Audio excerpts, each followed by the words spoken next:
안녕하세요. 호호호빵입니다. 네, 호호호빵TV 구독과 좋아요 부탁드립니다. 감사합니다. 네, 오늘은 2022년 7월 12일 화요일이고요. 네, 다울증권에서 게임 산업 보고서가 나왔습니다. 전반적인 게임 산업을 분석을 하고, 그리고 거기에 대한 개별 게임주에 대한 분석을 했어요. 그래서 여기 이제 위메이드 이야기가 있어가지고 그걸 한번 같이 보겠습니다. 게임 글로벌 향한 갈증에 목마르다. 네, 이슈 2분기 프리뷰 및 연간 실적 전망을 하향 조정했다. 그러니까 기존에 전망했던 것보다 이번에 낮췄대요. 그리고 7월 이후 국내 모바일 신작에 대한 소극적 기대가 필요하다. 그러니까 큰 기대하지 말라는 거고, 추세적 반등을 위해서는 11월 이후 출시 시작되는 글로벌 신작 성과 확인이 필요하다. 근데 이건 이제 게임 산업 보고서니까 이렇게 쓰신 거고, 추세적 반등을 위해서는 이제 전체 시장이 반등을 하는 모습을 보여줘야겠죠. 그러니까 지금 현재 인플레이션, 네, 그런 문제 때문에 전체 시장이 어려운 거고, 그러니까 어쨌든 그런 인플레이션 악재가 나올 게 다 나오고, 그리고 거기에 대한 후속 조치들, 뭐 빅스텝을 하든 자이언트 스텝을 하든 그런 조치를 취하고, 그리고 그 이후에 실제로 이제 물가 상승률이 떨어지는 모습, 그런 것들이 지표적으로 나오고, 그리고 그 이후에 또 실적이 또 좋은 기업들은 있겠죠. 그러니까 그런 기업들이 주가가 반등하면서 시장을 주도하기 시작을 하면은 전체 시장이 다시 반등하는 모습을 나오지 않을까.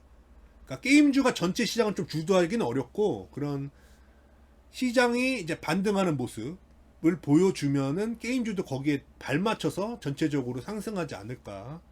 그런 생각이 드네요. 그러니까 지금 현재 상황은 좀 어려운 상황이다. 그리고 네, 위메이드 미르엠 초기 성과에 확인된 현 시점은 P&E 게임에 기반한 2023년 이익 성장의 불확실성을 짚고 넘어가는 시기라 판단된다. 보수적인 접근이 권고된다. 그러니까 지금 다울증권에서는 P&E 게임과 그 블록체인 플랫폼 거기에 대한 게 의구심이 있다. 네, 그렇게 보시는 것 같습니다. 그리고 그럼 위메이드 부분을 봅시다. 네, 요거죠. 네, 위메이드 2분기 프리뷰 P&E 특성으로 인한 2023년 이익의 두 가지 불확실성이 있다. 그러니까 첫 번째, 2분기 이번 매출액은 1245억 원 받고 영업손실 125억 원 받습니다. 그러니까 적자라는 거예요. 125억 원 적자난다고. 그러니까 어제 신한금투에서도 위메이드 2분기를 적자로 봤죠. 마이너스 한 60억대로 받고. 근데 지금 여기 다올에서는 한 2배 정도 크게 영업손실 125억 원 날 거다. 이렇게 전망을 했습니다. 그러니까 지금 기관 보고서들이 다 이제 위메이드 실적이 저조한 걸 넘어서 다 이제 적자로 보고 있는 보고서들이 계속 나오고 있어요. 그러니까 근데 지금 FN 가이드 거기에서는 이제 위메이드가 영업이익이 뭐 118억 원 이익 그렇게 나왔는데 뭘 기반으로 그렇게 컨센서스가 잡혔는지 모르겠고, 지금 전체적인 이런 보고서들은 다 위메이드가 2분기에 적자가 날 것으로 보고 있습니다. 그러니까 2분기 실적이 뭐 저조하다, 뭐 적자가 나온다고 해서 크게 실망할 필요는 없을 것 같고요. 지금 다 그렇게 예견을 하고 있고, 그 지금 위메이드는 이제 미르엠이 나왔으니까 3분기에 실적이 얼마나 나오냐, 그리고 4분기에도 실적이 얼마나 나오냐, 그리고 미르엠 P&E 버전이 언제 나오느냐, 그래서 거기 그로 인한 실적은 얼마나 나오느냐, 거기에 좀 포커스를 맞춰서 보시면 될 것 같아요. 그리고 지금 목표 주가 7만 원으로 하향했답니다. 원래는 8만 4천 원이었는데 현재는 7만 원으로 하향했다. 그리고 그러니까 회계적 이익으로 잡히지 않은 암호화폐 이익과 플랫폼 사업 가치에 고려한 밸류에이션. 그러니까 지금 암호화폐로 이익을 보더라도 그게 온전히 반영이 잘 안 되고 있죠. 게임 코인도 반영이 안 되고 있고, 그리고 지난번에 일부 반영한 것도 위믹스 가격을 뭐 기준을 1,600원으로 잡아서 엄청 그 보수 낮게 잡아서 해서 그나마 반영시키는 것도 엄청 낮게 해서 나왔고, 그러니까 거기에 대한 그런 걸 좀 고려해야 된다. 지금 제대로 이익이 반영이 잘 안 된다. 그런 얘기예요. 암호화폐 이익의 최대치는 위믹스 기타 비상장 암호화폐 시가총액에 해당하고, 암호화폐 이익은 현금 이익에 대해 상당한 수준 할인되어야 함을 염두에 둬야 된다. 그렇죠. 요거는 맞다고 봅니다. 그러니까 언제 이제 이런 회계가 언제 이렇게 확립될지 모르기 때문에 네, 요런 점은 지금 안고 가야 되는 상황이 맞고, 아까 이거는 아까 읽었던 거고, 현 시점에서 P&E와 관한 2023년 이익의 불확실성 두 가지가 재차 점검할 필요가 있다. 1번 자기 잠식. 근데 제가 이거 읽어보니까 이거는 전체적으로 제가 좀 동의하기가 어렵더라고요. 그러니까 사측의 주장처럼 미르포 글로벌이 블록체인을 통해 성공했다면 블록체인 게임 유저의 전체 파이가 감소해가는 현 시점에서 추가적인 유저 확정이 어려울 수 있음을 고려해야 된다. 그러니까 사측이 주장한 건 아닌 것 같아요. 미르포 글로벌이 블록체인으로 나와서 성공한 거는 사측의 주장이 아니라 이건 다 인정하는 부분이 아닌가. 네. 그래서 지금 미르포 글로벌이 나오고 나서 그런 것들, 그런 기대감이 증시에서 보여줬고, 그 다음에 그 이후에 그런 대형 게임사들이 다 P&E 게임으로 진출하겠다. 이런 게 처음 이제 시작된 게 미르포 글로벌이기 때문에 요거는 사측의 주장이 아니라 블록체인 게임으로 미르포 글로벌이 나와서 성공했다. 이거는 뭐 인정을 해줘야 될 것 같고요. 그리고 당사의 주장처럼 미르포 글로벌이 P&E와 무관히 게임 자체의 재미로 인해 성공했다면 단일 IP 자기 잠식을 고려해야 된다. 근데 제가 알기로 제가 위메이드 관련 모든 소식, 대부분의 소식을 제가 다 봤거든요. 근데 제가 알기로 위메이드는 이런 주장을 한 적이 없습니다. 그러니까 뭔가 좀 오인을 하신 것 같아요. 그러니까 미르포 글로벌이 P&E와 무관히 게임 자체 재미로 인해 성공했다. 이런 주장을 위메이드는 한 적이 없어요. 그러니까 두 개가 짬뽕된 것 같아요. 그러니까 처음에 위메이드가 이 P2E 말고 이 P&E라는 개념을 했잖아요. 그 제시한 게 위메이드잖아요. P&E라는 개념을. 그러니까 그때 이야기한 게 지금 나와 있는 P2E 게임이 아니라 그냥 돈 버는 데에만 포커스가 맞춰져 있고, 그 게임성이 너무 단순하고, 그래서 그거를 게임으로 보지 않는 사람들도 있는데, 미르포 글로벌이 나와서 그러니까 기존에 있던 정상적인 게임이 나왔고, 그리고 그로 인해서 언의 개념이 붙었기 때문에 P&E라는 개념을 제시한 거고, 그래서 그런 게임들만 있다가 이런 미르포 같은 복잡성이 있는 MMORPG가 처음 등장을 해서 성과를 얻었다. 이런 얘기를 한 적이 있고, 그 다음에 최근에 이야기한 거는 그러니까 지금 위믹스 온보딩된 게임들, 그러니까 P&E로 나온 게임들이 P&E로 나옴으로 인해서 기존이 가지고 있는 그 게임 포텐셜 이상의 성과를 내고 있다.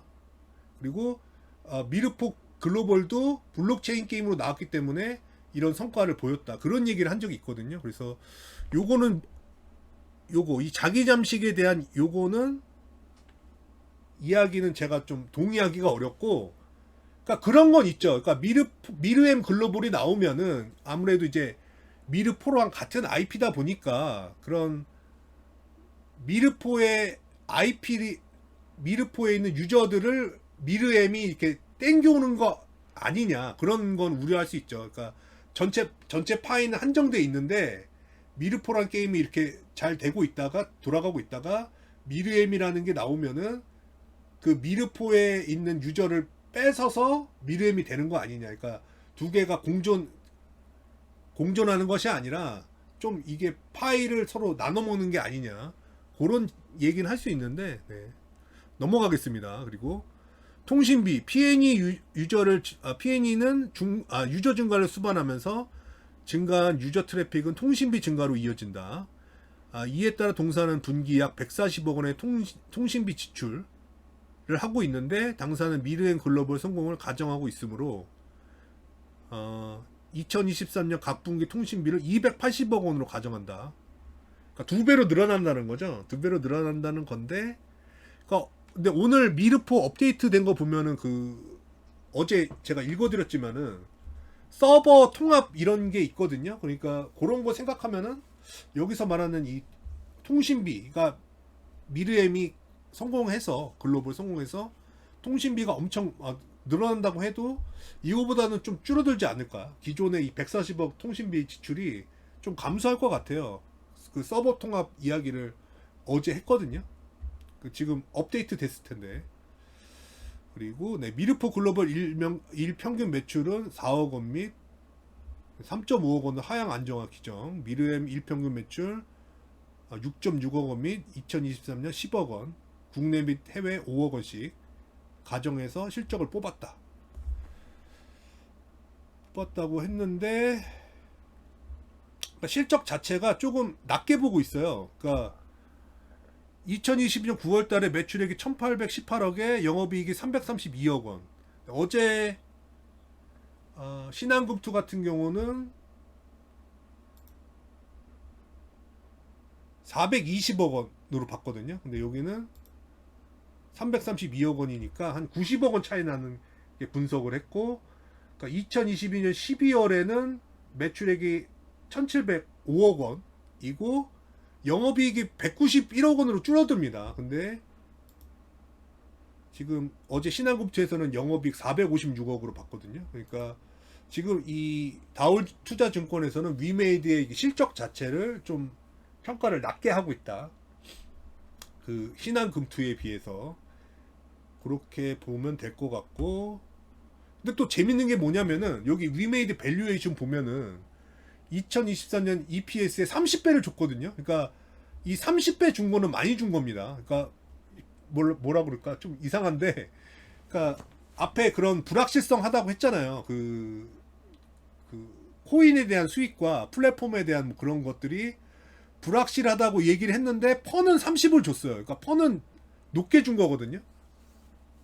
근데 여기 보시면 이제 EPS를 2023년 EPS를 2,355억 원을 줬거든요. 근데 이제 다른 보고서 같은 경우는 EPS를 보통 이제 4,000원 내외로 보고 있어요. 그러니까 어제 신한금투 같은 경우는 4,300원 EPS를 그렇게 보고 있는데, 여기 다올에서는 2,355억 원. 그러니까 EPS의 절대값이 낮은데, 재밌는 거는 뭐 이렇게 좀 안 좋게 보시는 것 같은데, 그 밸류에이션은 30배 주셨다는 거. 그러니까 어제 신한금투에는 그런 거 뭐 좋게 봐서 그런 타겟 타겟 펄을 25를 줬거든요. 근데 그거보다 밸류에이션은 높게 줬는데 EPS 자체를 좀 낮게 보시기 때문에 이렇게 좀 목표가가 다른 기업 다른 보고서에 비해서 7만 원으로 낮게 봤다는 거.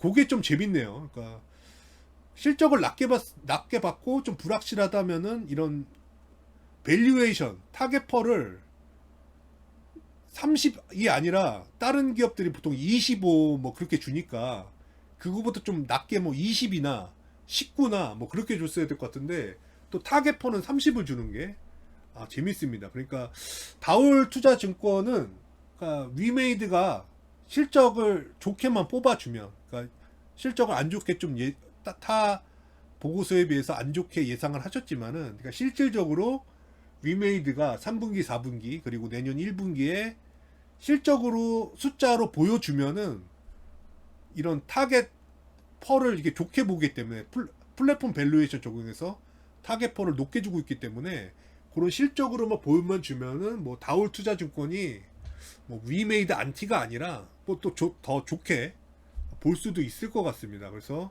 요 정도 해가지고 이 보고서는 그 보고서 보는 거는 마치겠습니다. 네.